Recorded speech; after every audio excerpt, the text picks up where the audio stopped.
You just ate like 20 minutes ago. I'm not feeding you any more breakfast cereal. I'm not a zoologist, but I don't think Lucky Charms is good for harp seals.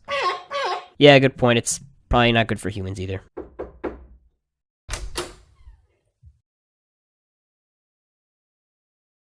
Who are you? Do I know you? How come I've never seen you before? Okay. You got mail! Whoa, what? What is this? Wait, how did you get up here? Dude, I live in an airship. How did you get to my door?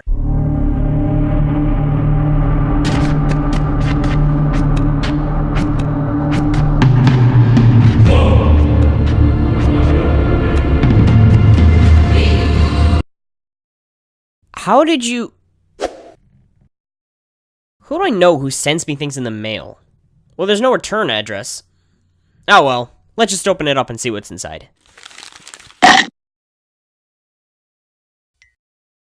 Oh! Oh! Ow! Ow! Ow!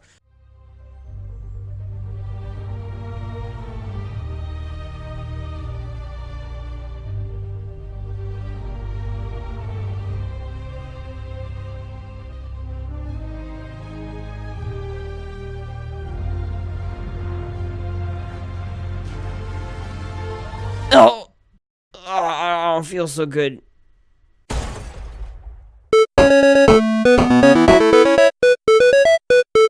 YOLO, it's Yeshio. Today I figured I'd try out something new and give you guys a bit of a review of Spider-Man since I just finished playing it. I know this isn't something I normally do, but I just felt like trying it out, so here we go. The game begins with good old Peter Parker receiving an alert that a supervillain, Wilson Fisk, is causing trouble. After a quick 2-minute cutscene of Peter suiting up, he leaps out the window and we gain control of him for the first time. Right off the bat, the web swinging in this game is fantastic. There's something incredibly gratifying about the feeling of swinging through the air, zipping across platforms, and boosting off of ledges. It's just fun. So fun, in fact, that when I first started playing, I spent a good 5 minutes just exploring the city before actually even starting the first level. Suffice it to say, if something as simple as moving around is this much fun, you know you're in for a good time. Later on, you unlock fast travel, but I mean, let's be real here. Why would I do fast travel when I could do this? Granted, it does take a lot longer to swing someplace than it would to get there by fast travel, but it's not as fun that way. Once you finally get to Fisk Tower, you'll find it's not just the web swinging that's extremely satisfying, but the combat's not too bad either. There's 3 different combat moves. You got your normal attack, which deals a small amount of damage, your dodge, which can stun enemies if you time it right, and your web strike that acts like a homing attack. You can even throw nearby objects at enemies, and later on in the game, you can even throw enemies at other enemies, and it's just as fun as it sounds. After you deal enough damage, this bar will fill up, which lets you perform finishers to instant kill enemies Mortal Kombat style. The crazy ways Spider-Man takes these guys down are actually pretty fun to watch. They almost remind me of WWE or something. In one corner, he's big, he's bad, he wears a paper bag. It's the Great Body Bag! And in the other corner, they're evil, they're insane, and they all dress exactly the same. It's a gang of psychotic mercenaries. Body Bag's going in for a takedown. Oh, he just slammed someone's head into the pavement. That guy's definitely dead. He's dead. And now he's throwing grenades at someone? I don't think he's allowed to do that. Oh, it looks like he's gonna do something. What's it gonna be? Oh, looks like he summoned drones that shoot lasers.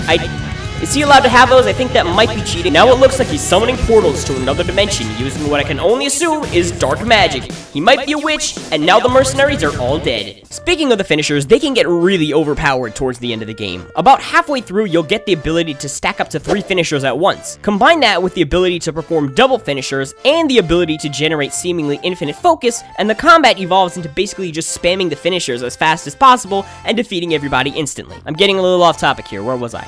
Oh yeah, Fisk Tower. After fighting your way through Fisk Tower, you'll find yourself facing Wilson Fisk as the first boss fight. Now I was playing on the second easiest difficulty in the game, but it took me like 5 tries to beat this guy. All the boss fights after this were pretty easy since I'd leveled up my abilities so much, but since this was the first boss and I had nothing but basic attacks, it took me forever to defeat Fisk. I don't know if it's because it was legitimately a difficult boss fight or if I'm just not good at video games. Probably both. Now that we finished the first mission, we finally get access to the open world. Actually, if there's one thing I absolutely love about this game, the open world is definitely it. I already mentioned how great the web swinging is, but nearly everything else in the open world was also done nearly flawlessly. The map starts out completely blank, but as you travel around and activate these radio towers, more and more of NYC becomes visible on the map screen, just like in Breath of the Wild and lots of other games. There are 6 different kinds of activities you can find scattered around the open world, and activating radio towers unlocks all nearby activities. I don't want to talk for too long about the activities, but real quick, here's a rundown of what they all are. Backpacks. You find a backpack, you pick it up, you win. Landmarks. Take a photo of a famous building. That's basically it. Crimes. Bad guys randomly pop up around the city doing illegal things. You gotta beat them up and stop them. Challenges. Some lunatic called the Taskmaster makes you defuse bombs, catch drones, or beat up bad guys within a time limit. Bases. Waves of enemies attack you and you beat the stuffing out of them. Research tokens. Harry Osborn makes you measure pollution levels and stuff.